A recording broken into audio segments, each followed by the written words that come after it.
In the movie The Secret, I quoted Dr. Wernher von Braun, who is considered by many as the father of the space program.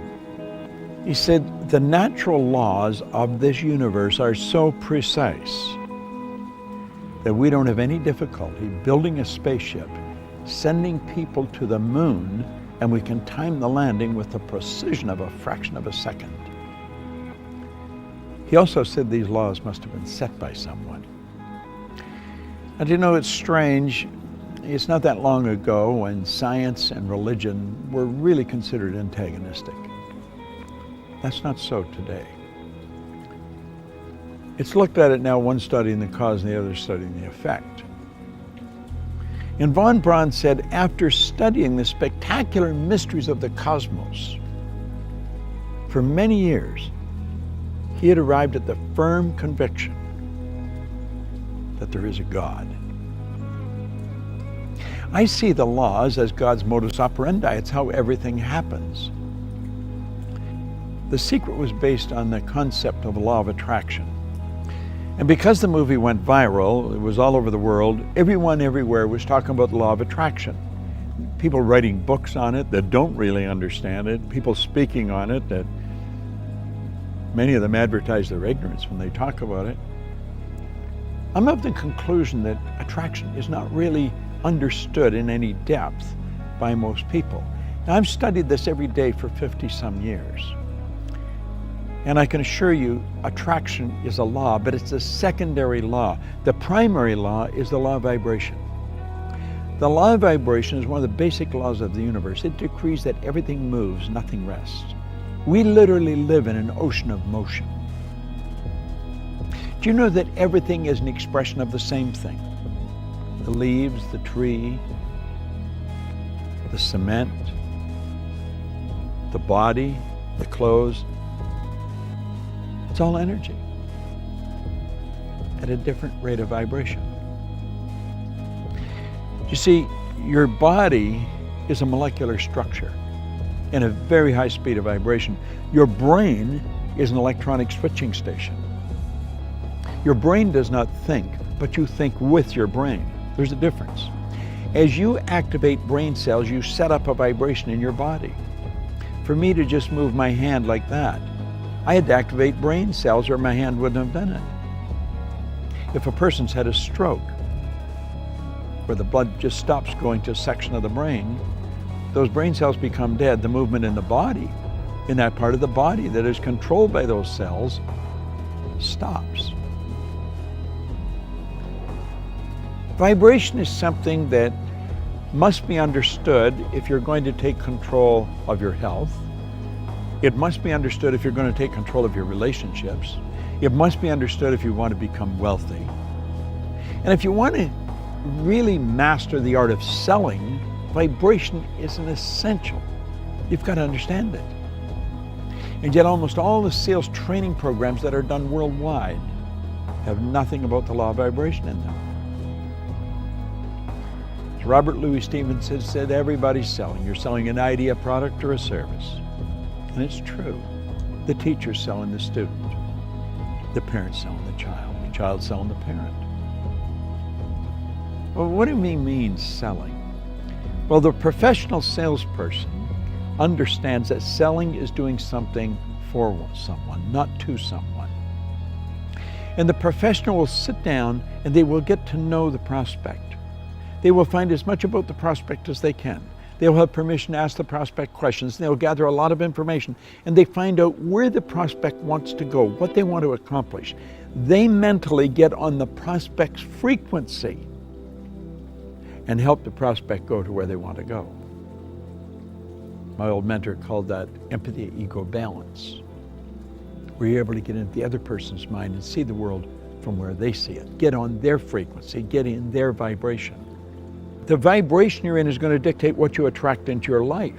And if you're troubled, you're worried, you're going to attract a lot of bad energy. That's why the great sufferer in the Bible said, "Lo, the thing I fear has come to visit upon me." Well, fear is a very negative vibration. It's a very negative emotion. It's caused by doubt and worry, and doubt and worry is really caused by ignorance.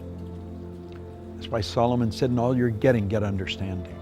What do we want to understand? I think we want to understand the laws that govern our being, the laws that govern our universe. And then we want to understand how to get in harmony with the law. Everything you want will come to you when you get in harmony with it. Vibration is essential to understand, but only one person, maybe 10, has any grasp of it at all.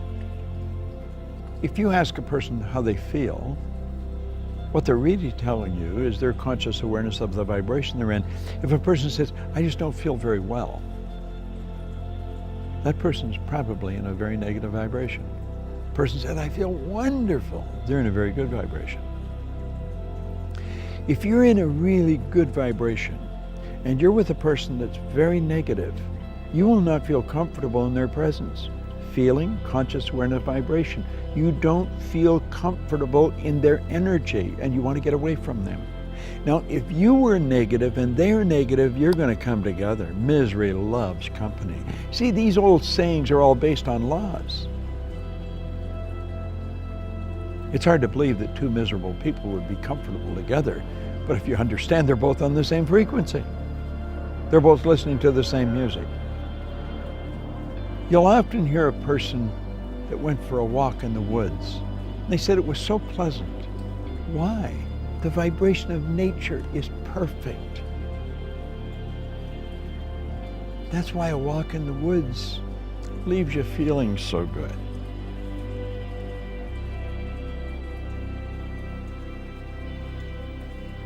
What do you understand about the law of vibration? That's a good question to ask yourself. I'm going to give you a small exercise. The next time you're around a person that's complaining about anything, or that obviously it doesn't feel very well, start changing the subject. Start talking to them, about something good about them. Compliment them, but make it a sincere, merited compliment, not false praise, no flattery.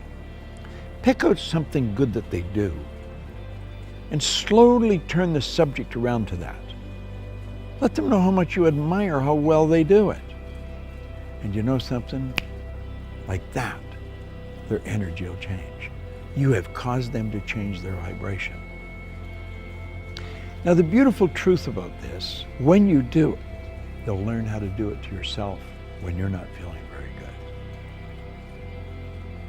That's the beautiful truth. We are in control of how we feel.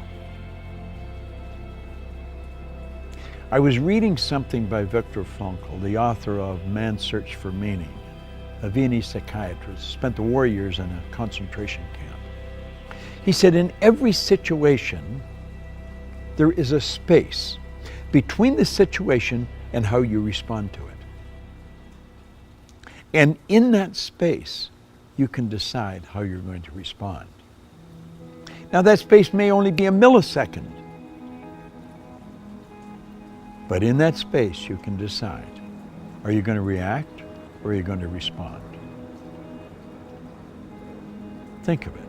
In every situation, between the situation and your response, there is a space. And in that space, you can decide how you're going to respond. Vibration is something that I love studying. When you're in a restaurant or in a store or any place where the energy is really good, you feel very comfortable. It's the vibration in the place. You've gone into a restaurant and sat down, and before you ordered anything, all of a sudden you don't want to eat there. Why? It's the energy, it's the vibration of that place. You should get up and leave. Go where you feel comfortable. Do what makes you feel good. That's why people that are doing what they love never have to work again. They spend their whole life in a wonderful vibration. The person who truly understands how to pray puts himself in a wonderful vibration. I want to suggest you study it and understand this. you will attract to you whatever you're in harmonious vibration with. You are in control of the vibration you're in.